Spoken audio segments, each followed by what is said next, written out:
En el escenario de un tribunal, las emociones pueden alcanzar niveles insospechados.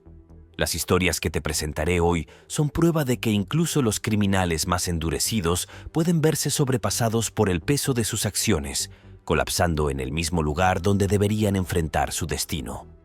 Desde los casos más impactantes hasta los momentos más desconcertantes, este video te llevará por un recorrido en el que exploraremos las reacciones extremas de los acusados durante sus juicios. Veremos cómo la culpabilidad, el temor y la desesperación los llevaron a derrumbarse ante los ojos del mundo.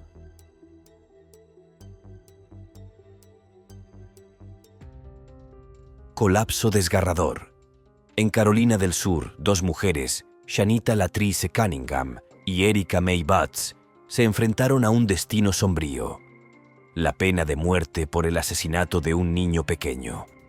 Desde el inicio, esta historia estuvo marcada por la crudeza de los hechos. La investigación de un caso de abuso infantil que pronto se transformó en uno de los juicios más aterradores y difíciles que el sistema judicial de Carolina del Sur había presenciado en décadas, dejó claro que la justicia tenía que ser implacable. Las pruebas presentadas eran indiscutibles: evidencias de maltrato continuado, declaraciones de testigos y una cadena de sucesos que pintaban un panorama devastador de abuso y crueldad. El juicio, que mantuvo en vilo a la comunidad y al país entero, culminó en un veredicto que muchos consideraban inevitable: la pena de muerte. La gravedad del crimen era tal que la sociedad clamaba por la máxima pena. Sin embargo, cuando el juez pronunció la sentencia, el impacto emocional fue demoledor. Shanita y Erica, quienes habían mostrado pocas emociones durante el juicio, finalmente sucumbieron al peso de la realidad que enfrentaban. Ambas se desplomaron en la sala del tribunal, sus cuerpos incapaces de soportar la carga de sus crímenes y el implacable veredicto que sellaba su destino. La escena que siguió fue un torbellino de emociones. Shanita y Erica, llorando desconsoladamente, fueron retiradas de la sala mientras gritaban en desesperación. El tribunal, que hasta ese momento había sido un bastión de solemnidad y justicia, se convirtió en un escenario de angustia pura. Los gritos de las mujeres resonaron en los pasillos y la tensión era palpable entre los presentes, incluidos los miembros del jurado, que, aunque conscientes de la justicia de su decisión, no pudieron evitar ser testigos del sufrimiento de las condenadas. El caso de Shanita Latrice Cunningham y Erica May Butts, más allá de su desenlace judicial, abrió un debate nacional sobre la pena de muerte y la naturaleza del castigo. ¿Era esta pena verdaderamente proporcional al crimen cometido? ¿Qué llevaba a personas aparentemente comunes a cometer actos tan atroces? Estas preguntas resonaron en los hogares de millones de personas mientras veían las imágenes de Shanita y Erica desplomándose bajo el peso de su culpa. Desesperación en Westchester. En el apacible municipio de Westchester, Ohio, la tranquilidad fue brutalmente interrumpida por un crimen que sacudió a toda la comunidad. La tragedia envolvió a 4 personas, todas ellas familiares cercanos, quienes fueron halladas sin vida en un apartamento. Lo que inicialmente parecía un misterio, pronto se convirtió en un caso plagado de horror y traición, cuando las sospechas recayeron sobre Gurpreet Singh, el esposo de una de las víctimas. Gurpreet, un hombre que hasta ese momento había sido visto como un miembro respetable de la comunidad, se encontró en el centro de una investigación que no tardó en señalarlo como el principal sospechoso. La noche de la tragedia, Gurpreet llamó al 911, su voz llena de angustia y confusión, afirmando que había encontrado los cuerpos de su esposa, sus suegros y su tía política al regresar a casa. Sin embargo, lo que parecía ser un acto de desesperación pronto levantó las sospechas de los investigadores, quienes comenzaron a notar incoherencias y contradicciones en su relato. La situación alcanzó un punto crítico durante la audiencia de fianza. En una sala de tribunal abarrotada, donde el aire estaba cargado de tensión, el juez pronunció su decisión de negarle la libertad bajo fianza. Fue en ese preciso instante cuando Gurpreet, un hombre que hasta ese momento había mantenido una fachada de serenidad, se desplomó. El colapso fue repentino, una mezcla de desesperación y horror, y dejó a todos los presentes en estado de shock. Este dramático episodio en la sala del tribunal no solo reflejó la magnitud de la decisión judicial, sino que también desnudó la cruda realidad de un hombre que se encontraba atrapado en una red de mentiras y sospechas. La defensa de Gurpreet intentó con todas sus fuerzas presentar un caso convincente que desafiara las crecientes evidencias en su contra. No obstante, el impacto emocional del colapso en el tribunal dejó una marca indeleble en el proceso judicial, convirtiéndose en un símbolo de la desesperación y el caos que se desató en la vida de este hombre. Mientras avanzaba el juicio, la comunidad de Westchester observaba con una mezcla de horror y fascinación. ¿Qué llevó a Gurpreet a este punto?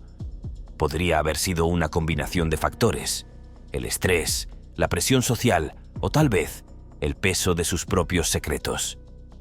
Aunque el juicio continuó y las pruebas siguieron acumulándose, el colapso de Gurpreet en la sala del tribunal permaneció como un recordatorio de que, detrás de cada acto de violencia, hay una historia de dolor, desesperación y a veces de una verdad que lucha por salir a la luz. Colapso de una youtuber. Diana Lovejoy, una figura aparentemente intachable y respetada en el mundo de YouTube, conocida por sus videos de fitness y consejos de vida, pasó de ser una inspiración para muchos a ser el centro de un escándalo criminal que dejó al público en estado de shock. Su historia comenzó como la de muchas personas en medio de un divorcio amargo, pero pronto se transformó en algo mucho más oscuro y siniestro, revelando una faceta de Diana que pocos, si acaso alguno, hubieran imaginado. El amargo proceso de divorcio entre Diana y su exmarido, Greg Mulvihill, no fue solo una batalla por la custodia o los bienes. Se convirtió en una guerra personal llena de resentimiento y odio. En lugar de encontrar una solución pacífica o dejar que el sistema judicial resolviera sus disputas, Diana optó por un camino mucho más sombrío. Junto con Weldon McDavid Jr., un instructor de armas de fuego con quien había conspirado, ideó un plan para asesinar a Greg. Este plan, que involucraba desde la compra meticulosa de un teléfono quemador hasta el montaje de una trampa que debía culminar en el asesinato de Greg, demostró hasta qué punto Diana estaba dispuesta a llegar para deshacerse de su exmarido. Durante el juicio, la fachada pública de Diana como una influyente en el mundo del fitness comenzó a desmoronarse a medida que las pruebas en su contra se acumulaban implacablemente. Se presentaron grabaciones telefónicas que mostraban cómo Diana y McDavid habían planeado el crimen, evidencias que confirmaban la compra del teléfono quemador y testimonios que detallaban la logística detrás del intento de asesinato. Cada nueva prueba no solo fortalecía el caso en su contra, sino que también erosionaba la imagen pública que Diana había construido cuidadosamente durante años. El clímax de este oscuro capítulo en la vida de Diana Lovejoy llegó en agosto de 2018, cuando se leyó el veredicto en la sala del tribunal. Mientras el juez pronunciaba las palabras que cambiarían su vida para siempre, Diana, quien hasta ese momento había mantenido una apariencia controlada, perdió el control de su cuerpo. El desplome de Diana en la sala del tribunal fue un momento que resonó profundamente en todos los presentes y en la audiencia que seguía el caso a través de los medios. No solo simbolizó su caída desde la gracia, sino que también marcó el fin de su vida pública y el inicio de un largo encarcelamiento. Sentenciada a 26 años de prisión, Diana dejó tras de sí no solo un legado de videos y consejos de vida, sino también una estela de preguntas sin respuesta. ¿Cómo pudo una mujer que predicaba la vida saludable y el bienestar verse arrastrada a un abismo tan profundo de odio y violencia? Colapso de un promesa. Tony Farmer, un nombre que resonaba en el mundo del baloncesto como una promesa futura para la NBA, vivió uno de los descensos más vertiginosos y trágicos en la historia reciente del deporte.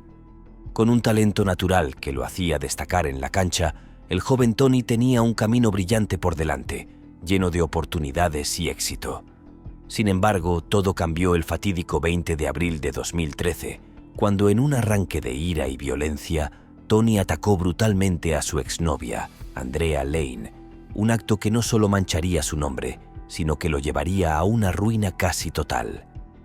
El ataque, capturado por las cámaras de seguridad de un complejo de apartamentos en Bedford Heights, Ohio, fue un acto de violencia incontrolada que dejó a la comunidad en estado de shock. Las imágenes que mostraban a Tony golpeando y pateando a Andrea con una ferocidad que nadie esperaba de un joven tan prometedor, rápidamente se difundieron, provocando una ola de indignación y preocupación. La brutalidad del ataque no solo conmocionó a aquellos que conocían a Tony como un joven talentoso y respetuoso, sino que también puso en tela de juicio su futuro, tanto personal como profesional. Cuando el caso llegó a juicio, todos los ojos estaban puestos en la jueza Pamela Barker, conocida por su mano firme y su compromiso con la justicia. La jueza Barker, consciente de la atención mediática y pública que rodeaba el caso, no mostró indulgencia al enfrentarse a la gravedad del crimen. Durante el juicio, la defensa intentó argumentar que el ataque fue un error impulsivo, un acto fuera de carácter para Tony, quien había demostrado ser un joven con un futuro prometedor. Sin embargo, las pruebas eran irrefutables y la violencia capturada en video no dejó espacio para la indulgencia. Andrea Lane, la víctima del ataque, sorprendió a muchos al pedir clemencia para Tony, alegando que creía en la posibilidad de su rehabilitación. Este acto de compasión por parte de Andrea podría haber influido en un veredicto más indulgente en otro contexto, pero la jueza Barker se mantuvo firme, subrayando que los logros deportivos de Tony no lo eximían de la responsabilidad por sus acciones. La jueza sentenció a Tony a 3 años de prisión, una sentencia que, si bien relativamente breve en comparación con otros casos, fue suficiente para destruir sus sueños de una carrera en la NBA.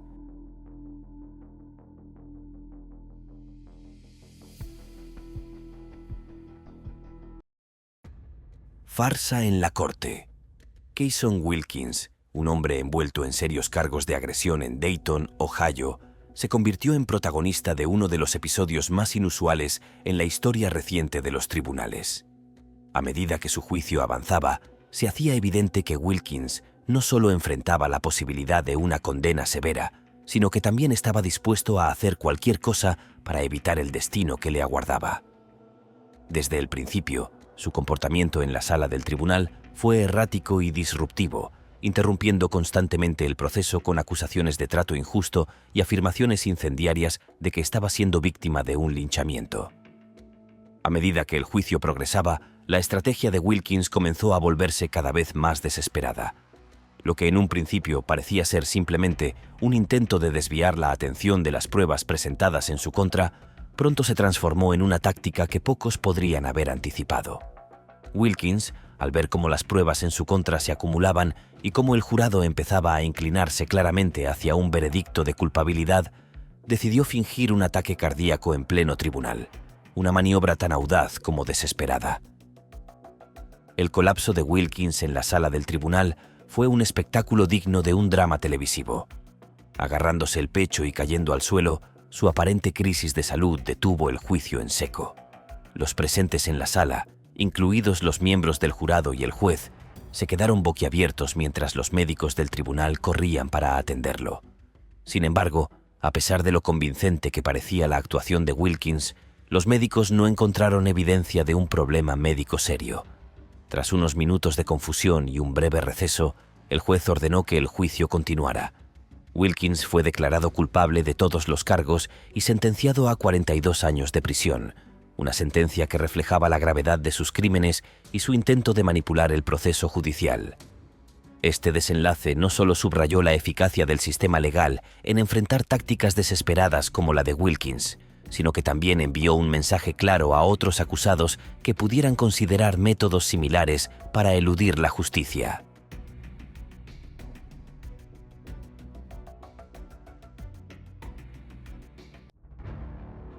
Tragedia por extensiones.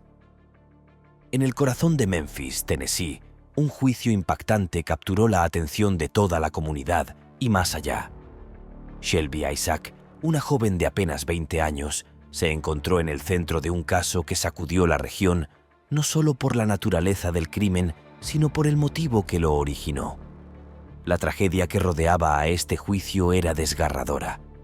Eddie Tate y su novia embarazada, Edwina Thomas, fueron asesinados a sangre fría, y la razón detrás de este acto brutal era tan desconcertante como perturbadora: una disputa por la compra de extensiones de cabello. El juicio de Shelby Isaac estuvo plagado de controversias y complejidades desde el principio. La defensa se aferró a la falta de pruebas físicas que vincularan directamente a Shelby con el crimen. Argumentaron que la fiscalía no tenía pruebas concluyentes, ninguna evidencia de ADN, huellas dactilares ni armas que pudieran incriminarla de manera definitiva. Sin embargo, el caso tomó un giro dramático cuando la fiscalía presentó el testimonio de la conductora del vehículo que supuestamente ayudó a Shelby a escapar de la escena del crimen. Este testimonio fue contradictorio y confuso, lo que generó dudas sobre la culpabilidad directa de Shelby. A pesar de los esfuerzos de la defensa por sembrar dudas razonables y la evidente falta de pruebas físicas, el jurado se enfrentó a la difícil tarea de determinar la culpabilidad de Shelby. Las emociones en la sala del tribunal estaban a flor de piel, especialmente cuando la fiscalía presentó los testimonios desgarradores de los familiares de las víctimas, quienes describieron el dolor inconmensurable que sentían por la pérdida de Eddie y Edwina.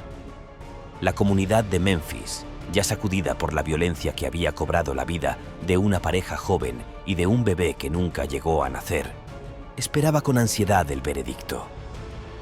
Finalmente, tras deliberaciones que parecieron interminables, el jurado llegó a un veredicto de culpabilidad por asesinato en segundo grado. Este veredicto fue recibido con una mezcla de alivio y tristeza por parte de los familiares de las víctimas, quienes aún luchaban por entender cómo una disputa por extensiones de cabello pudo desencadenar una tragedia de tal magnitud.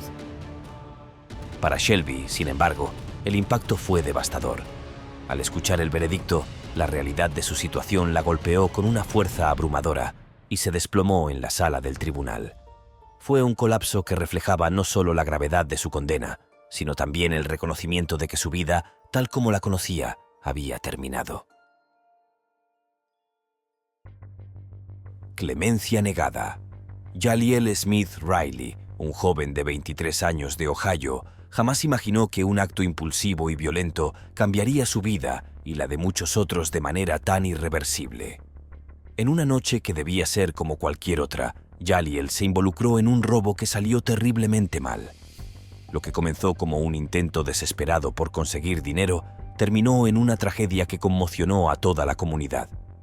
Durante el robo, Riley disparó fatalmente a Portia Brooks, una joven llena de vida y promesas, y dejó gravemente herido a su novio, Aaron Martin.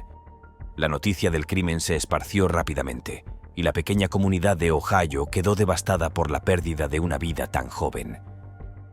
El juicio de Jaliel Smith Riley estuvo cargado de emociones desde el principio. Los testimonios de los familiares de Portia describieron una imagen conmovedora de la joven, una mujer con un futuro brillante, llena de sueños que fueron brutalmente arrebatados. Cada palabra de dolor y sufrimiento pronunciada en la sala del tribunal añadía peso al ambiente ya tenso, mientras la familia de Portia buscaba justicia por una vida truncada demasiado pronto.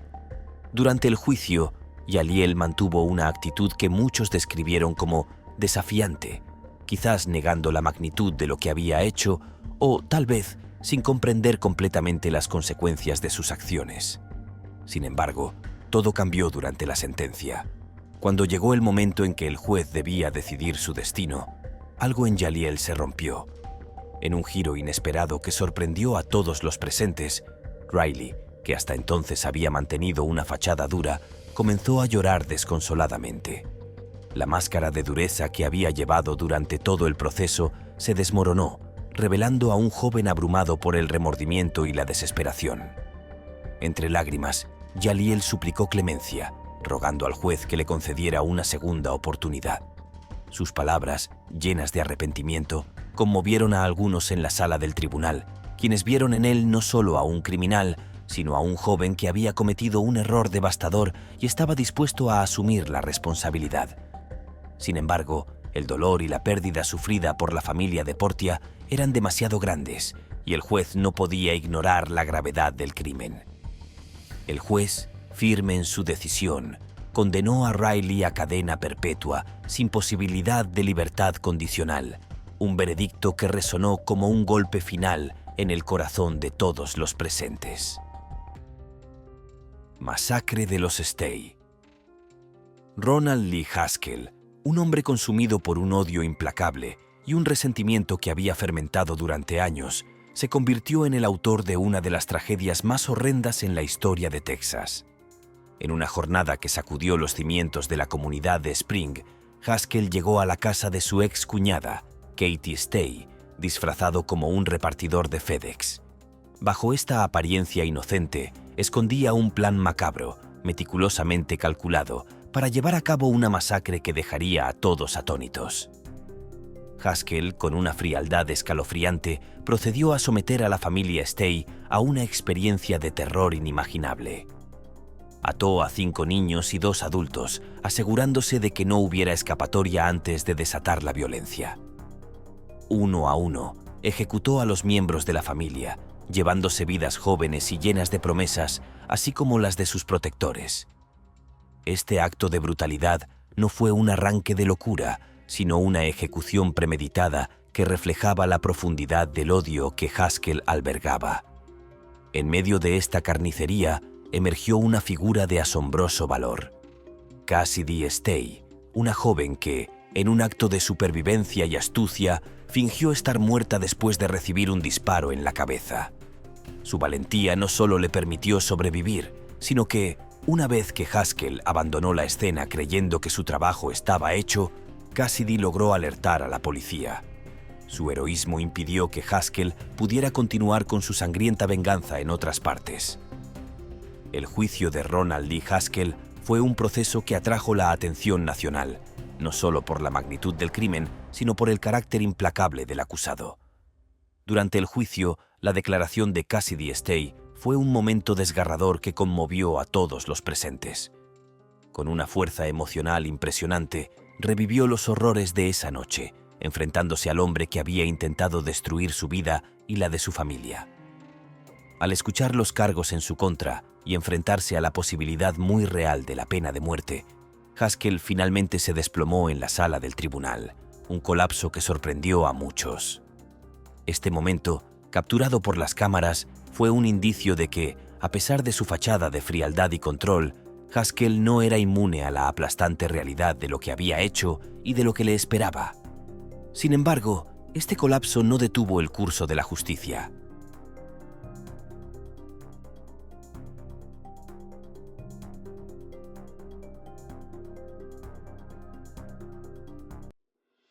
La confesión de Kirkland.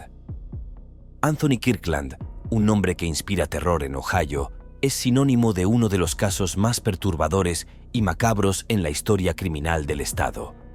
Como asesino en serie, Kirkland llevaba consigo un historial de crímenes tan atroces que resultaba difícil de comprender para la comunidad.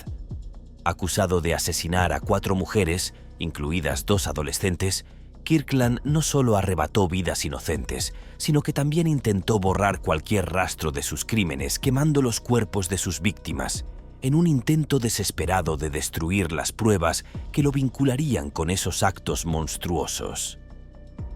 El juicio de Kirkland fue un evento que sacudió profundamente a la comunidad, no solo por la naturaleza de los crímenes, sino por la frialdad con la que este hombre parecía enfrentar las acusaciones. Desde el inicio del proceso, Kirkland mostró una actitud gélida y calculadora, como si los horrendos detalles que emergían en la sala del tribunal no fueran más que simples formalidades. Sin embargo, detrás de esa fachada de control, y a pesar de las confesiones que ya había realizado a la policía, la presión del juicio y la realidad de sus acciones finalmente lo alcanzaron. Durante la lectura de los cargos, en un momento que tomó por sorpresa a todos los presentes, Kirkland se desplomó en la sala del tribunal. El hombre que hasta ese momento había mantenido una actitud impenetrable y carente de emoción, finalmente cedió ante la magnitud de lo que enfrentaba. Su colapso no solo fue un indicio de que, a pesar de su naturaleza fría, incluso él no era inmune al peso de la justicia, sino que también reveló un destello de la desesperación que había intentado ocultar durante todo el proceso. Este colapso fue particularmente impactante debido al contraste con las confesiones detalladas que había dado previamente a las autoridades. Kirkland no solo había admitido haber cometido los asesinatos, sino que también había relatado con una inquietante precisión cómo había acabado con la vida de sus víctimas y cómo había intentado borrar su existencia del mundo. Estas confesiones, lejos de generar empatía, solo sirvieron para cimentar la percepción de él como un individuo profundamente perturbado y peligroso. Durante el juicio, Kirkland y su defensa intentaron jugar la carta de la clemencia, citando problemas de salud mental y una infancia traumática como factores que lo habían llevado a convertirse en un asesino. Sin embargo, el jurado, consciente del sufrimiento que Kirkland había infligido y de la amenaza que representaba, no mostró piedad. Las súplicas de clemencia cayeron en oídos sordos y el veredicto fue claro: pena de muerte. La caída de Suge Knight. Suge Knight, el icónico y temido magnate de la música y fundador de Death Row Records, siempre fue una figura envuelta en una mezcla de poder, controversia y violencia. Su nombre está grabado en la historia del hip hop, no solo por su influencia en la música, sino también por la cadena de incidentes violentos y legales que lo rodearon a lo largo de los años. Sin embargo, el evento que marcó el punto de inflexión definitivo en su vida ocurrió en enero de 2015, cuando Knight se vio envuelto en una confrontación que terminó en tragedia. Durante un altercado con Clay Sloan, un antiguo adversario, en el set de filmación de la película biográfica Straight Outta Compton, Suge Knight tomó una decisión que cambiaría su vida para siempre. En medio de la disputa, Knight subió a su camioneta y, en lo que él alegó fue un intento desesperado por escapar del peligro, atropelló accidentalmente a Terry Carter, un respetado hombre de negocios, matándolo en el acto. Las imágenes de CCTV que capturaron el momento mostraban la brutalidad del incidente y dejaron pocas dudas sobre lo que había sucedido. La gravedad del crimen y el impacto de las imágenes llevaron a que Knight fuera arrestado y acusado de asesinato, enfrentando una de las batallas legales más importantes de su vida. La audiencia de fianza para Knight se convirtió en un espectáculo en sí mismo, con su defensa argumentando en contra de la exorbitante fianza de $25 millones. Alegaron que Knight, quien ya estaba sufriendo problemas de salud en prisión, no podría soportar las condiciones sin una revisión de su situación. Sin embargo, el juez, considerando la seriedad de los cargos y el riesgo de fuga, decidió mantener la fianza tal como estaba. Fue en este momento, al escuchar la decisión del juez, que Suge Knight, el hombre que alguna vez dominó la industria musical con puño de hierro, se derrumbó en la sala del tribunal. Este colapso no fue solo físico, fue un reflejo de la realización de que su vida, tal como la conocía, estaba desmoronándose. El hombre que había estado en la cima de un imperio musical, rodeado de leyendas del hip hop, ahora enfrentaba la posibilidad de pasar el resto de sus días tras las rejas. Finalmente, en 2018, tras años de disputas legales y negociaciones, Suge Knight se declaró culpable de homicidio voluntario, evitando así un juicio que podría haber resultado en una sentencia aún más severa. Fue condenado a 28 años de prisión, una sentencia que marcó el cierre de un capítulo tumultuoso en la historia del hip hop y la caída de una de sus figuras más notorias. El colapso de Suge Knight en el tribunal fue simbólico de su trayectoria, una vida de excesos, poder y violencia que finalmente le cobró factura.